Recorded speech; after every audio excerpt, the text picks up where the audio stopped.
तो hello what's up guys, कैसे हैं आप सभी लोग। Welcome back to another interesting video guys. आज मैं आपको बताऊंगा कि आप कोरल ड्रा में X8 में या किसी भी कोरल ड्रा के अंदर जो है अपनी किसी भी पिक्चर को जो है PNG में कन्वर्ट किस तरह कर सकते हैं। मतलब अगर आपने किसी भी पिक्चर को बनाया और आप जो है उसमें क्या कहते हैं उसे, उसका बैकग्राउंड सेलेक्ट नहीं करना चाहते, आप सिर्फ उस पिक्चर को लेना चाहते हैं, तो आप जो है किस तरह से बना सकते हैं।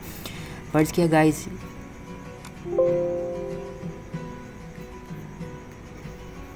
तो गाइज़ देख सकते हैं आप, मैं इस वक्त अपने कोरल ड्रा सेट की स्क्रीन पर मौजूद हूँ। तो गाइज़ बिना टाइम वेस्ट की वीडियो करते हैं शुरू। So guys let get started this video.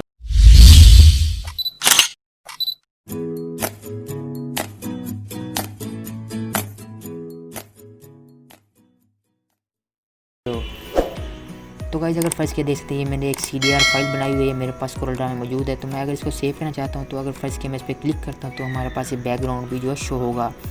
तो मैं चाहता हूँ ये बाहर बैकग्राउंड शो ना हो, तो मैं इस फर्स्ट के एक्सपोर्ट पे क्लिक करता हूँ पिक्चर के लिए।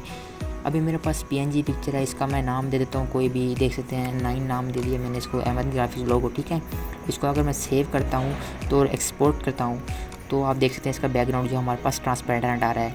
ये आप देख सकते हैं हमारे पास ये साथ वाला जो बैकग्राउंड है इसका, यहाँ से हमारे पास सारा ट्रांसपेरेंट आ रहा है। इसी तरह आप जो है अपनी पिक्चर्स को PNG में कन्वर्ट कर सकते हैं। और अगर आप इसको PNG में कन्वर्ट नहीं करेंगे, JPG में कन्वर्ट करेंगे, तो ये आपका ये बैकग्राउंड वाइट आएगा, जो कि काफ़ी अच्छा नहीं लगेगा आपकी इमेज वगैरह में। तो गाइज़ आप इस तरह से जो है अपने बैकग्राउंड्स वगैरह को ट्रांसपेरेंट में कर सकते हैं, PNG में पिक्चर्स बना सकते हैं। तो गाइज़ ये थी आज की इंटरेस्टिंग वीडियो। अगर गाइज़ आपको अच्छी लगे तो गाइज़ वीडियो को लाइक और चैनल को जरूर सब्सक्राइब कीजिए। Thanks for watching. अल्लाह हाफिज़।